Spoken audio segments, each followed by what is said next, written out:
I'm Tim Hoy. I'm the CEO of Hoj Innovations, and here with Robert Lyon, our Vice President and CEO of WarehouseOS. We're here at the warehouse floor having a conversation about supply chain solutions, kind of our experience through the years of working with customers who take on fulfillment as a core initiative and help them through their processes.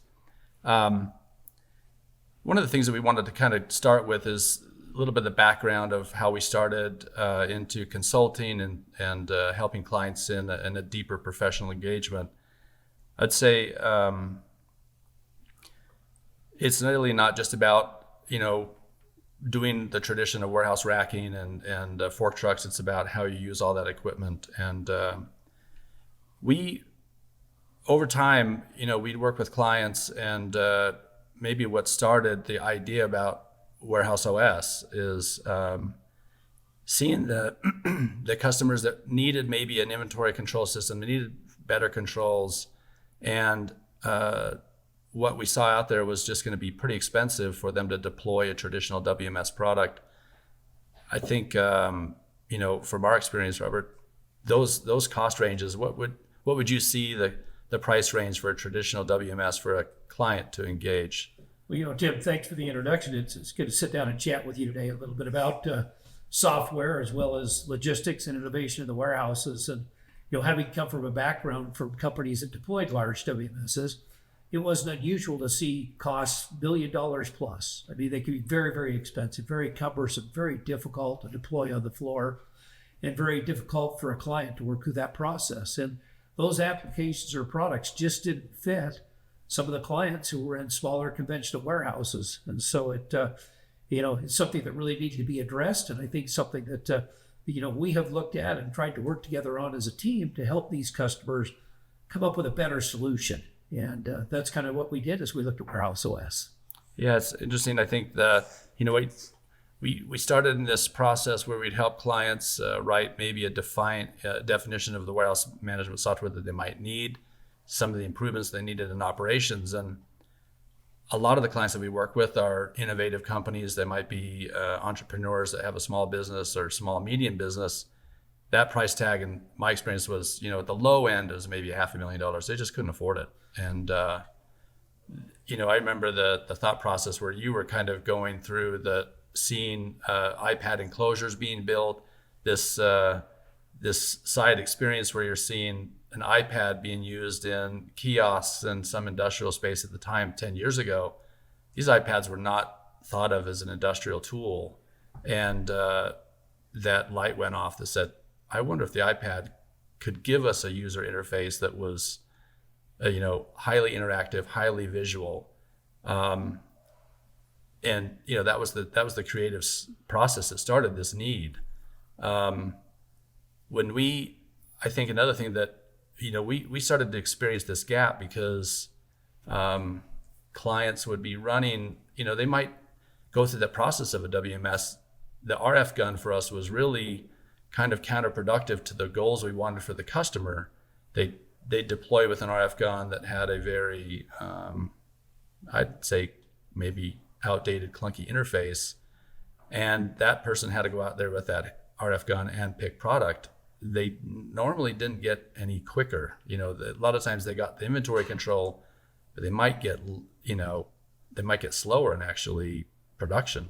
Yeah, and I can remember, 12 years ago, some of my first site visits we'd go to, and we'd talk about deploying WMSs, third-party WMSs, and we'd talk about, we're going to have to charge you, $30,000, $40,000, $50,000 just to do the requirements definition of the software. And that was going to take 6 months plus to do that requirements definition. And I was thinking, these clients don't have the time or the money for us to spend 6 months trying to write requirements, and they don't have the knowledge to help write the requirements. And there was a real gap in the industry there. And as we looked at that, as you mentioned, we talked about deploying the iPad on the floor. Well, people kind of laughed at us, like, why would you take an iPad, a kid's game product out on the floor to do the logistics with? Right. I remember even internally, sitting down with Henny and the management team, we looked at that. Henny kind of rolled his eyes like, who's this guy you brought in to work for us, Tim? I mean, where did you find him? So it was kind of a fun journey that we took to work through that process. And it wasn't easy. It was pretty difficult to figure out what would work and how it would work. Yeah, I mean, I remember, discovering hurdles. Every year were new hurdles about that acceptance. I mean, today it's, we have different hurdles, and today hurdles of the past are long over with, and we have, the success of customers that are using it and having great success and saving operational cost. I think that was really a lot of the struggle too about, some of these traditional products. After all that spend, the customer oftentimes couldn't really see the ROI from, reduced labor or, so it was just a heavy expense that really didn't pay back on the efficiency side. Yeah, particularly where we would talk about, well, you're going to have to buy an RF gun or a handgun, and they were talking $3,000, $4,000, $5,000 just for each user device on the floor. Those were costs that medium to small companies couldn't afford. There wasn't an ROI for that, and Right. to be able to look at that application and say, we've got something that's simple. There's not a long requirements process, and it's something that we can deploy in a month or two. By the time you're working on requirements with a third-party WMS, we can actually come in and deploy our product on the floor. Right. That was the great thing, is paralleling that with the logistics process. We defined the requirements for them as we learned about their business with the logistic process. Right. Let's talk a little bit about maybe some of the benefits of. I think that our approach, where we're linking process controls, software, and now operational layout. That's another kind of unique, I think, benefit to the industry, where oftentimes, hardware is sourced with one department, software controls and IT requirements are sourced from another department. Those two departments really in most companies don't even communicate deeply. But particularly in a lot of logistics and material handling companies, they don't even have a software group. So Right. they're not working with a third-party company that does that. And then the finger pointing starts. Who's responsible? Well, what we tried to look at, and I think was critical with the deployment of this product, was that we're responsible. We're going to take you from beginning to end and be your partner all the way through. Whether you're in a garage or a 200,000 square foot facility, we can help you manage that with this process. And that took a lot of upfront work and working with them. And that logistics process was critical to helping with that. And the respect of whatever the size the company was that we work with is important to help them be able to achieve their goals. Yeah, I think, that when we started having this integrated design build experience, tradition of industry was, have a design company, have an implementation company, buy a rack from a different group, define the requirements by a different company altogether. I feel like that accountability that we took on as a company to make sure that systems designs really translated to completed products that were actually efficient. We felt that responsibility to say this has got to improve their operations. Right, and that to be able to come in and work with them individually, to work with owners of small businesses or senior management of an organization to help them understand what's taking place in their warehouse. I know that as part of that process, my previous experience was doing full automation, where we would build facilities that were over 100 feet tall, and we were using every cubic inch, not square footage in a facility. And some of those sites that we go to, I'd walk in and it's a 20 or 30 foot high warehouse and they've got 8-foot rack. I'm like, why are you paying for air? We've got to get out of this process of paying for air, and how can we help you become better with that process? And they had no clue. They don't understand that. They're trying to ship products and go with some of the things that they've seen available, and a lot of those are inexpensive options, but they're also inefficient options. So we need to get past the understanding that there is efficiency that can come from getting rid of air, because I hate air in a warehouse. I want to breathe, but sometimes I breathe way too much when I get in there. Yeah, that just screams inefficiency and waste, really. And I think, one of the things that companies, clients come to us oftentimes when they've run out of space. They're out of pickable locations or out of pallet locations on the floor that they pick from. And I think one of the common problems on the warehouse floor is that every storage location is like another storage location. It's a full pallet that comes in, they pick from it, it becomes a shorter pallet, might come down to a box, but it still maybe takes most of the same storage size. So you start to get more and more of that air once that pallet gets picked down.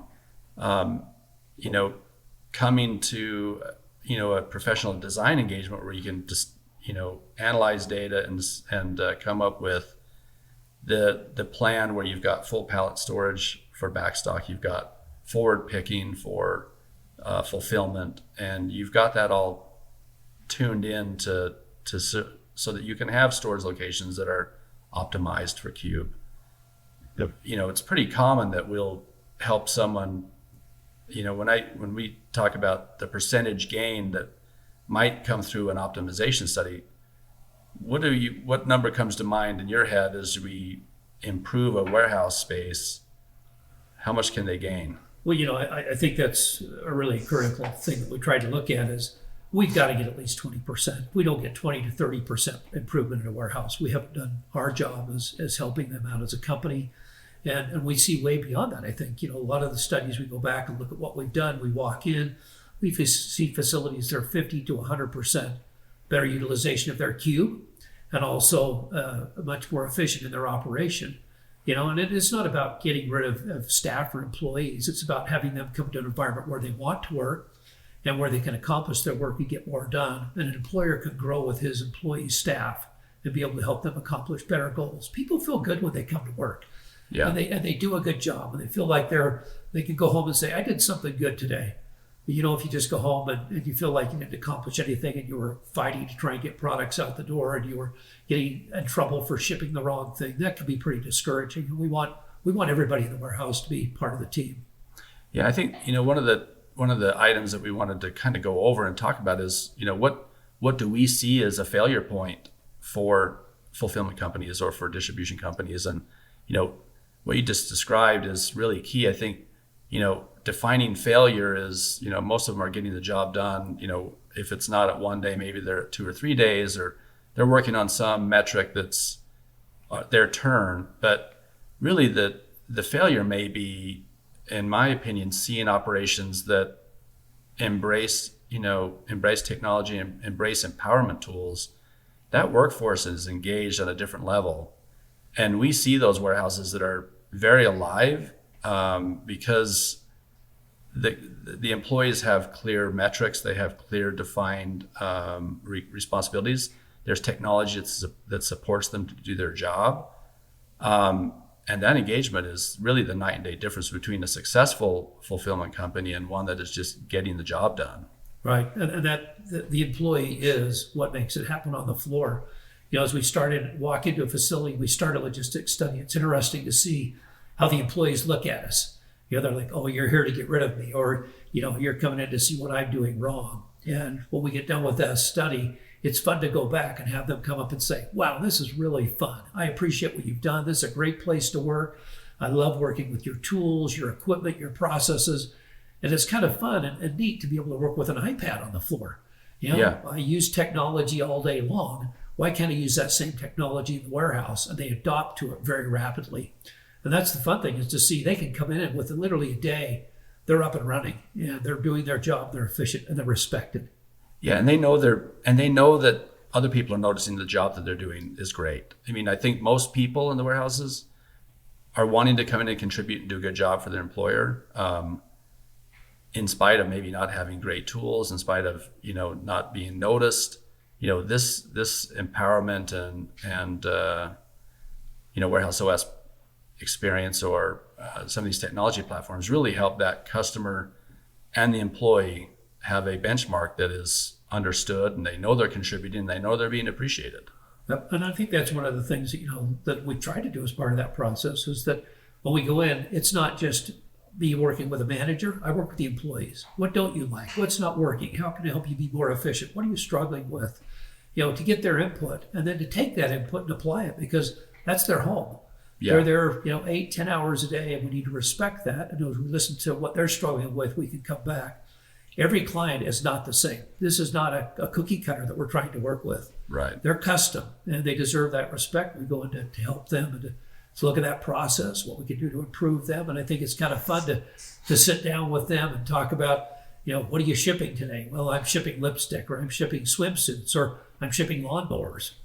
They're all different. And as we sit down and understand that and apply that process of logistics to that, particularly where that, our data engineer that's come on board, Lou, is absolutely phenomenal.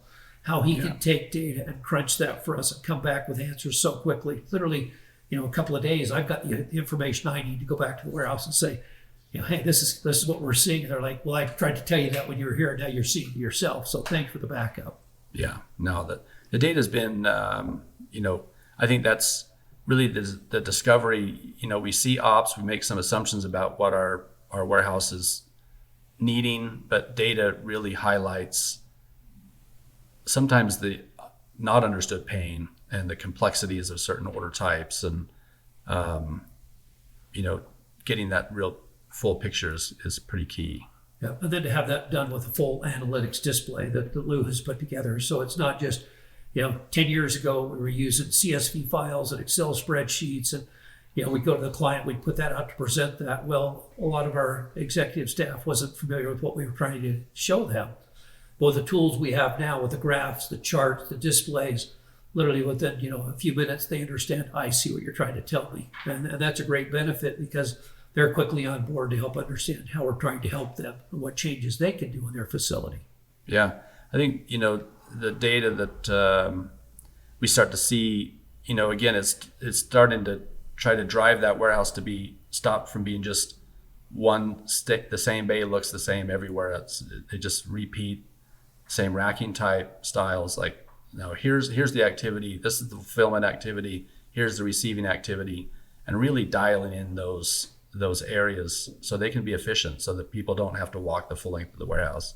They can do their processes in a much smaller space. That distance is the enemy of productivity, and the data really shapes that capability. And the fun part of that's been that we've now been able to work with our software team, our WAS team. We've taken what Lou developed through Power BI. We've now included that as an in-depth part of the WAS product. So now it's real time. So what we originally did with a one presentation, we now real time could be able to sit down with the warehouse manager and say, once we leave, it's there for you. You'll be able to look every 15 minutes at what's going on. You can look at your shipping, your receiving, your employee activity. You've got a tool that can help you, and you can take that tool into the future and help you modernize and optimize your facility because we're giving you the tools. Yeah. I look back to some of the clients and engagements, some of the conversations that comes up, because they share their struggles, they share what their goals are going to be.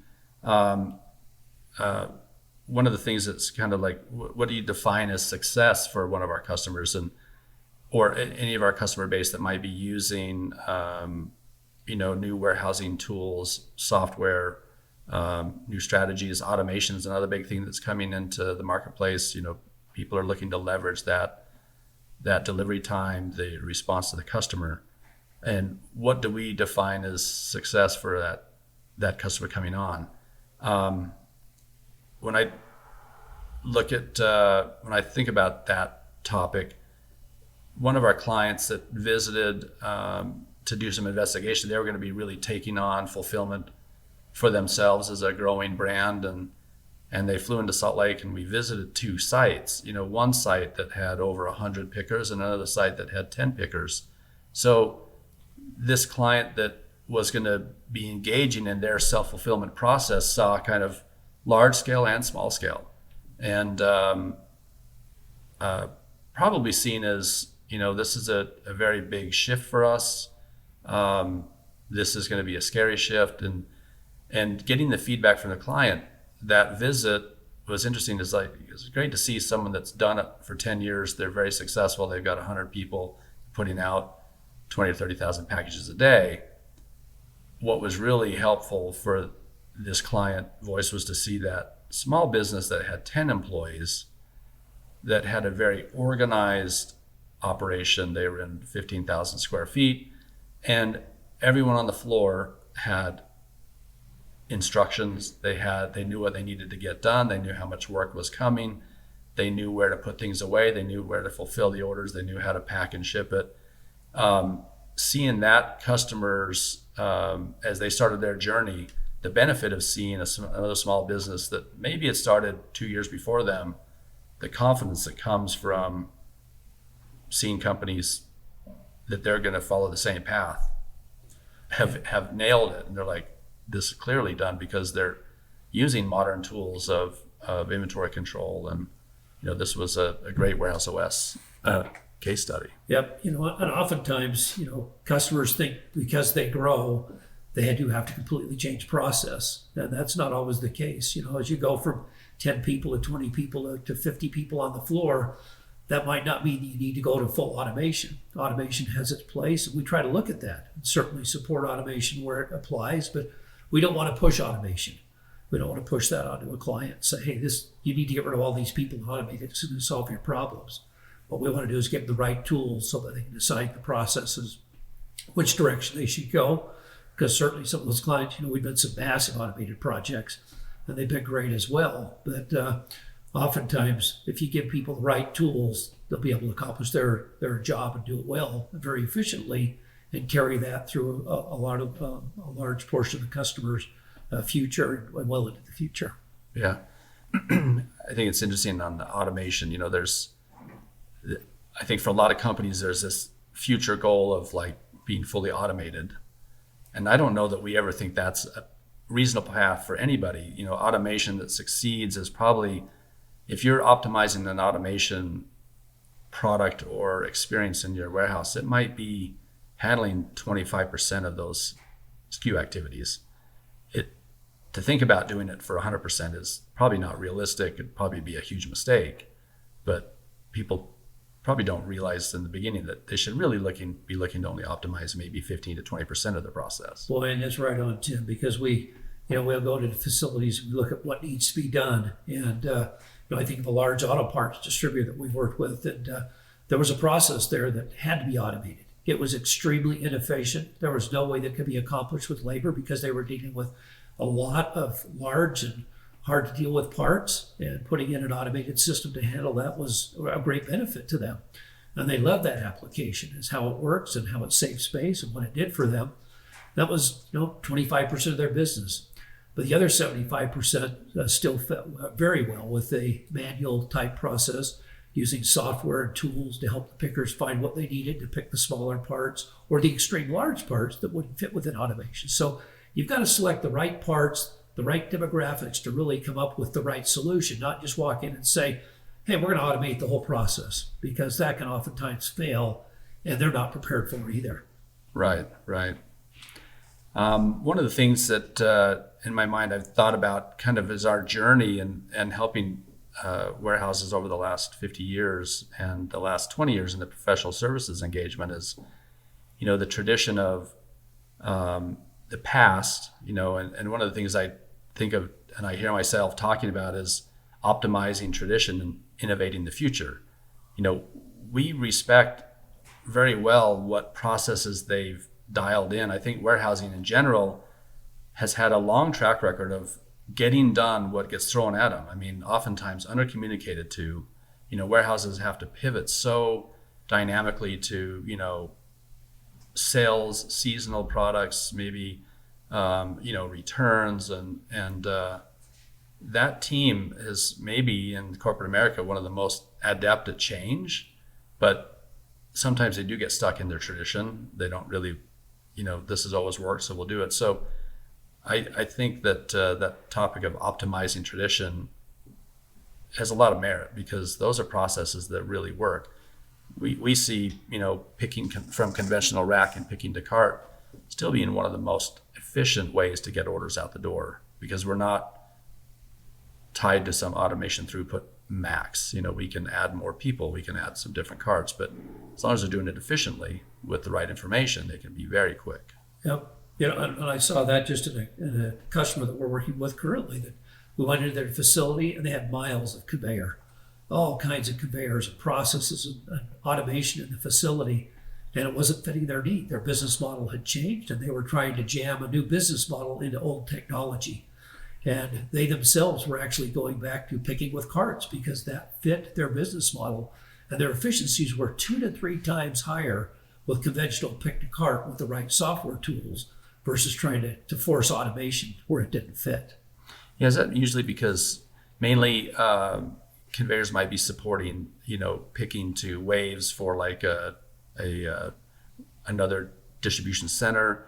I mean, the big trend now is we're picking to household. So orders are smaller, they're individual household orders. And so having that cart with multiple orders that you can pick to at once is really a time saver. It is. A lot of those large systems of the past did have massive amounts of product going to an individual distribution center. Yeah. And that fit very well because you were shipping high volume of the same item and it wasn't one piece at a time. And so we really have to look at that. And there still is great application for putting conveyors in where you're still supplying distribution centers and you're not going e-commerce. But with the world going e-commerce, we've had to figure out the best way to match conveyor and carts to come up with a solution that gives them the efficiencies they need and not tie them to automation, which will not allow them to achieve their goals. Yeah. Clients that we deal with all the time are coming to us with a pain point. And think back to some of the early days and our inventory management software solutions. We have a client that is a large global clothing brand and shipping to a lot of big box companies. And this is in the time where they started to take on their e-commerce site. And really that, because their distribution center was tuned for this large order fulfillment, the e-commerce orders were very small in comparison, but was taking into the, long into the night to get the job done because they didn't have a e-commerce fulfillment area. They were picking e-commerce in the traditional warehouse, and they really struggled to get the task done. And a lot of times those e-commerce orders had to spill into the next day. So that was one of the solutions that, problems that came to our team to say, well, we can help you with that. And then, this a batch pick to cart solution that allowed them to, fulfill the e-com orders inside that same warehouse in a sense, but with technology leveraged a much more efficient solution. 6 months later, they're fulfilling orders, or 3 months later, by 2:00 they were done. Yeah, and you see that where that problem has really been that in the past, a lot of customers were shipping cases or pallets, and then suddenly that shifted to e-commerce where now I'm picking and shipping eaches. And when you find out that the cost to ship one is the same to the cost to ship a case or a pallet, as a business owner, that becomes a real problem. And so those problems really had to be addressed as to, it's a giant problem you've shifted from large box shipments to individual case or each shipments. How can you optimize that? How you can resolve that problem? And that really takes some deep analysis to look at how do we help you with that. And then on top of that, the problem came into, well, we used to have 500 SKUs or items we were picking. Now it's 5,000.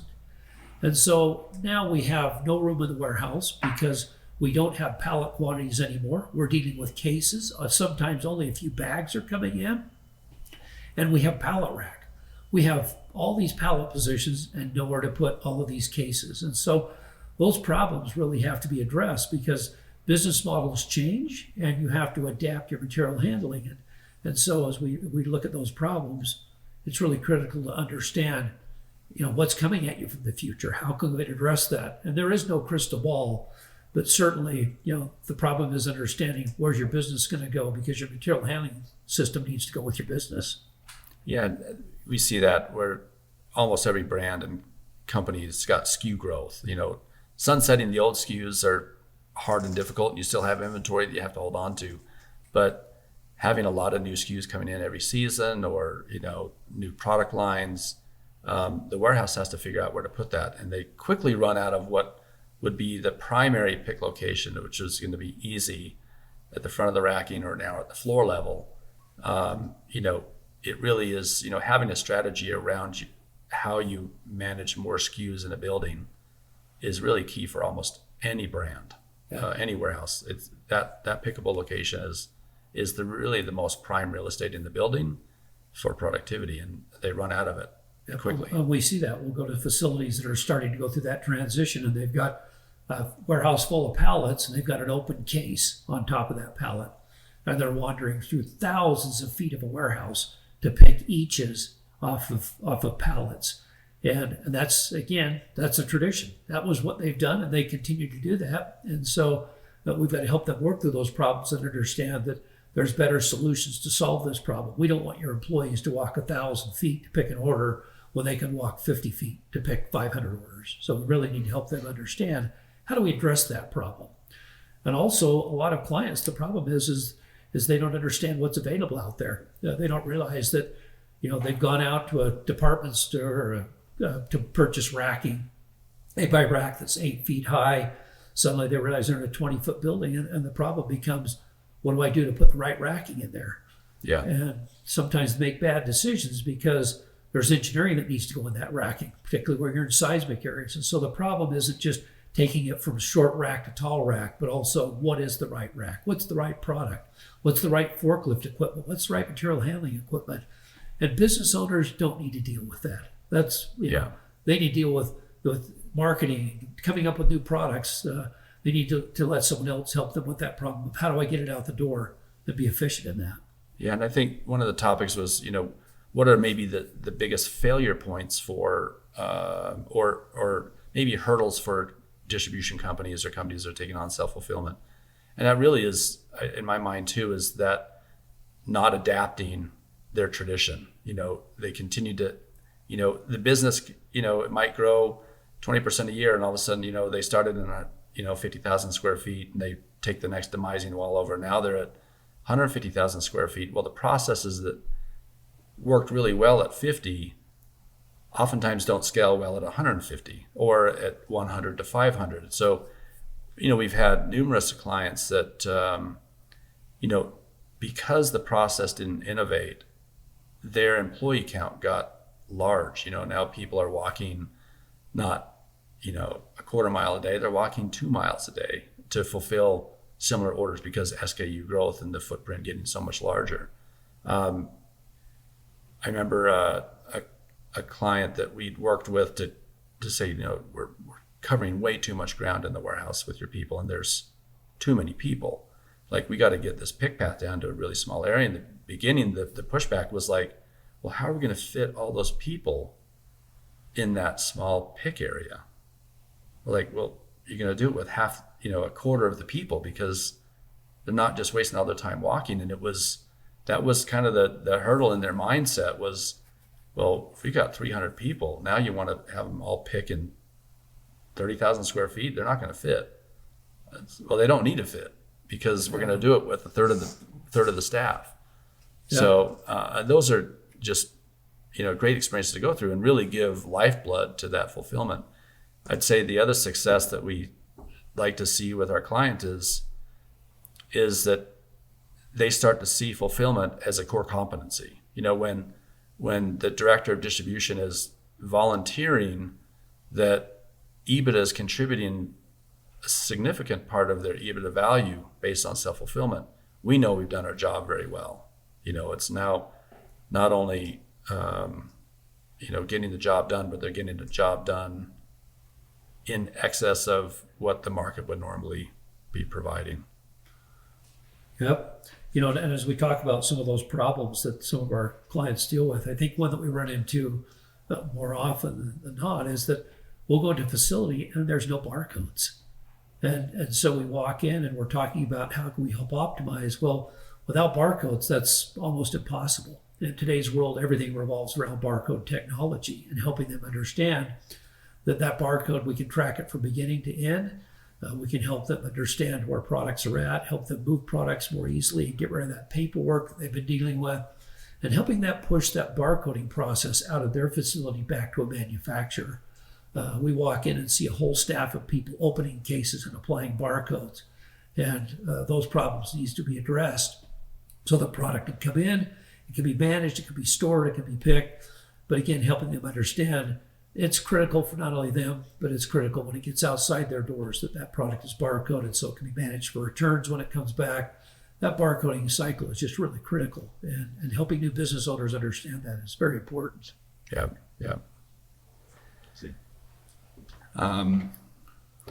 Well, this is it's fun to talk about the progress that we've seen in our engineering services, and we've seen clients that have really adopted technology, and they're innovating their fulfillment journey successfully. It's fun to watch that. I think that when we look back to the history of the industry and the business, we've been in it a couple of decades, and we've seen it evolve. And Hoj Innovations and WarehouseOS have been created to help optimize that experience. The business now is coming on its 60th year. WarehouseOS is now at around 10 years, and looking to innovate. What our customers are going to need for the next decade. That's kind of our next push. It's fun to be here in our what we consider the warehouse floor. We're here in the warehouse in our sea container that's been modified for a break room, and talking about our experience. This has been a great time to reflect and review on the history of the business. And it's great, and it's been fun to be part of the journey of optimizing within our own facility. Yeah. It used to be we would do logistics studies, and sometimes we tried to do them really quick, and we didn't solve the problems the way it could have been, or it would be way long. And to take months or 6 months or a year to do a logistics study because the tools were old back then. Yeah. Today, those tools are so fast. We can come in with data analytics, with AutoCAD systems. We can quickly determine what needs to be done, meet with business owners, and come up with solutions in literally months or less than a month, and be able to deploy that. And that's what the world wants today. They want to come in. They want to know what the answer is. They want the answer bolted down to the floor, and they want to be in a facility and shipping their products. That's what they need to do to make money. And so we've adapted internally as well to meet those needs. Yeah, I look at that segmentation of what the inventory looks like, what the orders look like. Adapting. The data analytics really highlight all these, I guess, key areas that you need to solve for problems. You have these types of orders, these types of orders, this type, and I'd say the past supply chain, they really didn't have multiple types of processes. They had a process, and they handled all those different order types. Some of them, they probably optimized to one order type, and then the other ones just got done through a little bit more muscle and pain. That I think for clients, one of the key things they need to do is have a data analyst look at their transactions, and it probably needs to be done every 6 months to say, what are SKUs that are going out of date, what are SKUs that need to be, moved out of the building altogether, what are SKUs that need to be now in primary pick locations or moved out of primary pick to backstock. Even on daily order types, large orders, small orders, having strategies. I think one of the benefits to WarehouseOS is that ability to now have strategies around order types, whether it's multiple lines, whether it's single lines, whether it's one item ship. How do you think that affects productivity, or maybe a tool set for the warehouse manager? Yeah, I think those are very critical key points, is to understand exactly what the software can do for you, and how you can look at each of those points of where am I inefficient, what do I need to do, and the different product types that we need to manage. And just kind of to talk about that wrap up of WarehouseOS and how that wasn't the original intent of WarehouseOS. We were going to be a simple picking software where we showed them a pick path and we were going to pick products. But then we realized over time it was critical to be able to manage different product types and to know, what capacities, what volumes, and help customers optimize where products were stored, whether it be eaches or cases, or how do those need to be shipped. And WarehouseOS had to adapt with that as well. I'll never forget walking to that conference room with that iPad that day and showing it to Henning. It had an iPad with a large number on it, and told him we were going to go pick this number. And he just kind of shook his head again and thought, okay. But Hoj had the vision to grab that and to take lead with that. And that truly has made that one of the leading products for warehouse innovation and optimization. Yeah, it's been a game changer. There's really very few tools that we can deploy for a customer that needs to see improvements or to help them in their operations. WarehouseOS really has become the product that delivers the most benefit. There's lots of products, and there's layout solutions. There's cube advancements in using bins and using different type of bay configurations for different types of pallets. But the processing of orders and the order management and that efficient way to fulfill them through WarehouseOS has been the highlight of efficiency. Thanks, Tim. It's been good. It's been a fun journey, and excited for the future as we innovate our next set of tools and really continue to solve problems for the warehouse floor. I love that helping the actual picker has always been really the key focus. We want a user interface. We want tools that help that picker show that they're doing a good job, and that their management knows they're doing a good job, and they have a very engaging platform. To involve everybody from the top to the bottom of the organization. So Yeah. been good. Well, thanks, Robert, for the conversations today on the warehouse floor. This has been a fun review. Thank you.